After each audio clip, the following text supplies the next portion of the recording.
Manchester United 1, Brighton 2. Guys, I know it's frustrating. I know it's frustrating. It is the same old Manchester United, right? Um, we keep on, you know, trying to play a game, and we just don't finish our dinner, right? So let's start with the. All right, so it is frustrating, man. Like we definitely needed to win this game today. We needed to win this game to get to not only winning, we needed to come out with a point at least, right? But you know, it was a João Pedro's 95th minute winner. Um, that's what pretty much destroyed our Sunday. Was it Sunday? No, Saturday, right? I can't even remember my days, right? So, all right, let's see what we have going on, all right? So the good, because we're gonna let's talk about the good first, and then we'll talk about the bad. Diogo Dalot shone for Manchester United both in attacking and defense. He had an excellent first half, you know, which he played very well attacking that left flank, you know, to try to cause havoc in Brighton's end, right? Um, Mason Mount, to me, I see why Ten Hag likes him because again, Mason Mount, he kept his place in the starting lineup for his off the ball impact.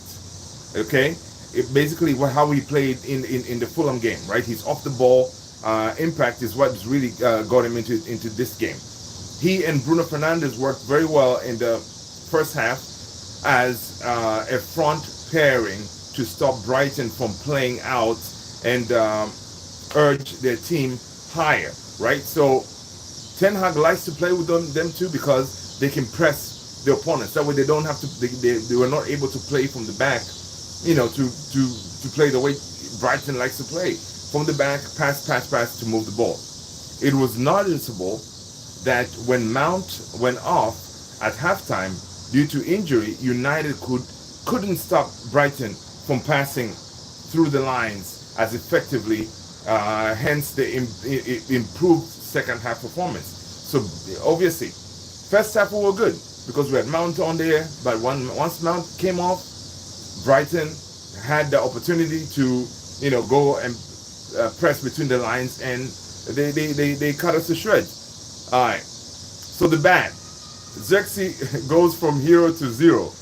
This is I'm checking this article from Sky. Man, okay, first of all, let's talk about Amad Diallo. This season, I can see. Hello, mate. What's going on? Smash that like as you're coming in. Right. So, Amad Diallo. Right. Amad Diallo equalized the goal for us. I'm good.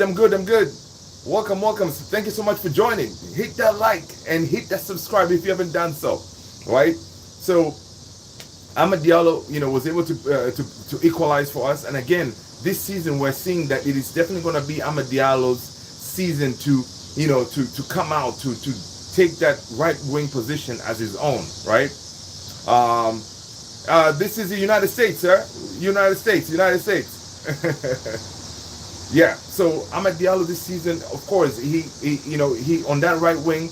I was surprised that he played today because he had a passing of his mom or something. I think it's his dad's wife or something that passed away. So condolences to him.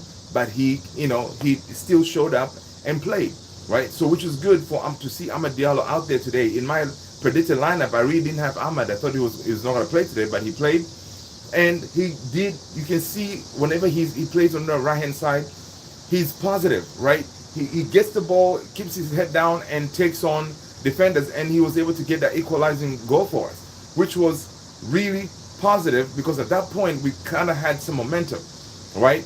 And of course, people were applauding Ten Hag by subbing Rashi and bringing Garnacho, which kind of it worked out, right? Because and also second half he brought in Xerxes, right? So basically. But talking about Xerxes, last game, he gave us the winner. This game, come on, man. We had a chance to go 2-1, right? But it just so happened that as he was sliding, Garnacho was putting the ball at the back of the net to get us to 2-1 up. Xerxes was sliding and that ball hit him on his knee, and then it kind of got deflected a little bit. Of course, according to the rules, he was offside and that goal was chopped off. That was devastating, man, because at that point, you can see, had we scored, then momentum would have shifted. So again, we talk about fine margins here, right? Had we scored that goal, we could have been cruising, being able to play well. But that goal was chopped off, and then we kind of kept our head down. We were not focused because, guys, if you look at my thumbnail, that goal, the goal that put Brighton 2-1 up, that was a disgrace type of defending, right? Basically, all our defense, they went to sleep. In short, they went to sleep. How do you leave, João Pedro, and I think like there were three Brighton players in that back post unmarked, right? So that's unacceptable, because that is schoolboy, childish defending. The players that we have are professionals, right? That should not happen. You gotta cover your back post, right? For three players for Brighton to be that wide open, come on, man. And this is what happens to us all the time. And this goal was in the 95th minute, right? It's so frustrating, right? This is the same thing that happened to the game when we played Chelsea last season. Same thing with Community Shield. We basically it's like we switch off when it comes to that. The final minutes of the game, we're not focused. And listen, in games, most teams know how we play now. They're gonna try to pretty much they'll know, okay, it gives teams that emphasis that, listen, Man United, even though they can score, but they have a goal in them because they're not focused, right? We have really good defenders. We signed proper defenders, but we fell asleep. We fell asleep in that final minutes of the game, because at that point, these players should have been like, you know what? Okay, we may not win this game, but at least let's hold on to this 1-1. At least we leave it with the point, because the point wouldn't have been bad at Brighton, right? But the guys switched off, man. They switched off, and then first of all, not only the back post was not covered, that cross from the Brighton player, that should not have been allowed, because someone should have been, making sure that cross doesn't come through. Throw your body at it or something, right? So, I mean, it was errors all over the place, and it is frustrating, because what happens now is, we didn't get the win. Ten Hag is already now under pressure, right? Because of course the Ten Hag outers, they're already out there talking about, okay, this manager should be kicked out, whatever, which doesn't make any sense. It's the second game of the season. Mistakes do happen, but they shouldn't, because these are schoolboy mistakes for both goals. The first goal, Maguire should have definitely cleared that ball, but he kind of let the ball through, and then boom, Welbeck, it was a cutback, and then Welbeck, scored. So that was one. The second goal, of course, again, poor defending, right? I mean, it's one of those things that's so basic, right? Now, could it be that the reason that that the second goal went in is because that we don't have a proper left back? Because if you had a left back, you would think the left back will be more tuned into, kind of monitoring that back post, right? But because we don't have a left back, it could be that Dalot will kind of left that back post, because to him, he wants to focus more on where the ball is, kind of situation, and forgot about it. But it's weird, right? It's weird defending. It's poor defending. It's unacceptable defending. If we're gonna finish top 4, because that's our benchmark this season, those kind of mistakes cannot happen, right? You can see like the whole team is frustrated, right? The whole team is frustrated. Ten Hag was frustrated. But again, it's one of those things that Ten Hag is also to blame here, because first of all, I mean, substituting Bruno Fernandes for McTominay, really, you could see Bruno as he's coming out, like he was like, in his head, it's like, really, coach, you're substituting me? And then whenever you see Bruno sitting at the bench, he looks so weird sitting at the bench, man, right? Because yes, Bruno kind of he maybe changes needed to be made, but Bruno was not that player, right? Because McTominay, he doesn't give you much, right? because McTominay came in and he was playing kind of on the like left wing or something like that, so he wasn't effective. McTominay, he doesn't give us anything moving forward. Yes, he can nick a goal here and there, but McTominay, we really have to offload it. And also another thing with Ten Hag, okay, one thing I gotta say, I know Ten Hag doesn't like to change a winning team, right? In that defense, why was Maguire starting? Why not start De Ligt, right? There's a reason why you bought Matthias De Ligt. Start Matthias De Ligt then, because here's the thing: you have this new player coming in. You want him to have game time. That way, he's available for example, the Liverpool game. Because now he doesn't have that much game time. Then I don't think he's going to end up starting him for the Liverpool game, right? Because you do want your best players on the field. And honestly, in that team, De Ligt is better than Maguire. So you should be having De Ligt out there, right? Start him. That way he gets game time. He's good to go for the Liverpool game. Because the Liverpool game is going to be swashbuckling. It's going to be tough.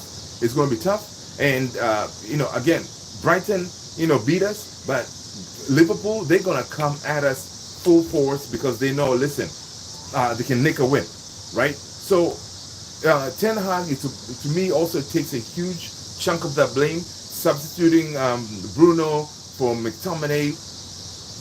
Again, not having his players learn the basics of defending, covering the back post, preventing crosses, those kind of things. And also, we're not finishing our dinner. We create chances, like in the first half, but we couldn't put the ball away. We have to put the ball away, because if we don't, these chances will not come again, and then next thing we are struggling, right? So it is frustrating that we are not finishing our dinner. We create the chances, but we're not putting them away. So it's same old, right? It's one of those things. The goal that we conceded, the final minutes of the game, it's all mental. So I don't know, Ruben Nistelrooy, Ten Hag, how do you coach that off our team? Because whenever we go a goal down, we kind of switch off in a way, and we don't focus, knowing that, okay, this game is about to end. Okay, let's keep our focus. Everybody mark your player and everything, cover the post. All these basic things, they need to be coached. That way they know, okay, in certain parts of the game, this is what you need to focus on, right? Last season we saw, okay, we numerous times we got killed the last minutes of the game. So knowing that, we should have been like, okay, guys, it's almost the end of the game. We're in the 90th minute, injury time. Let's keep our focus. Focus, guys. We should hear back there that, Lisandro, Maguire, everybody, whoever's playing, telling each other, focus, right? That way we don't concede stupid goals, right? And so it is frustrating losing that game, because, I would have taken a point. It would have been a good point at Brighton, because Brighton is a tough place to go at Amex. But again, we lost, and then now Ten Hag has pressure on himself because of his decision making. Not starting the lid, substituting Bruno. I mean, Mount, he had to come off because of injury. But again, when Mount came off, we couldn't press him as hard because Mason Mount is a pressing monster. When he came out, Brighton was able to play from the back. So again, that is. It is frustrating, and Ten Hag, this time he has no excuse. Ten Hag has no excuses this time, because Ineos, they backed him. They gave him the players, and he needs to be able to use those players that he got correctly. That way, to prevent these stupid mistakes and losing games needlessly, because both goals were soft goals, right? And they were preventable goals, right? The first one, Maguire should have cleared it. The second one, the back post was wide open. 3 Brighton players were sitting there ready to go, right? So, I mean, simple things, they need to be ironed out. That way we can, go on and finish top 4. Is it the end of the world that we lost today? No, it's not, because it's only the second game. Yes, the players could be still rusty, right? So I believe that once we play more games, we're going to get into the groove of things, because we do look like we're playing better, because we're not conceding as many shots like the way we did last season, right? Which is good. That is one thing that was fixed, because last season we were conceding a whole bunch of shots. So that is good. So that part is working. It looks like there's more patterns of play, right, in the game. So you can see some of those patterns of play, ball movement, quick counter. We're looking good. Even Rashford is looking good. Like that goal that was disallowed. I mean, again, it was fine margin. Had we scored that, it could have been a different game. So the team is looking better, but there's still room, obviously, huge room for improvement. But also, this also highlights the point that we need we need to get Ugarte in ASAP, right? Because at one point, because Casemiro, you could see that he was getting tired. Casemiro should have been subbed, and then you bring in maybe Ugarte to give you more legs in that midfield, right? So Casemiro,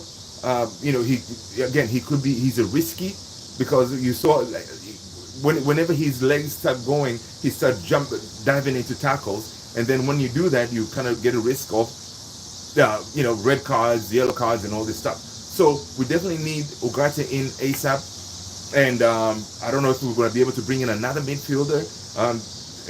In addition, maybe bring in Amrabat as well, for sure. And of course, the left back, I know Ten Hag said they're not going to bring in a left back. We're just going to continue playing the way we have been. Dalot to cover that left back, or Lisandro Martinez, or Mazraoui, while we wait for Luke Shaw and Malacia to come back. I think that could be a mistake. We should hopefully bring someone even on loan just to cover that until we're able to get a permanent solution in that left back position, because that also is a problem, right? So we shall see what the team is going to do. But again, next game is Liverpool, guys. It's going to be tough, but we have to put this loss behind us and focus on improving for the next game, right? People, I appreciate you being here. Smash a like, hit the subscribe, hit that follow if you haven't done so. I'm your boy Luther. This is Man United Central. I appreciate you guys being here. Peace out.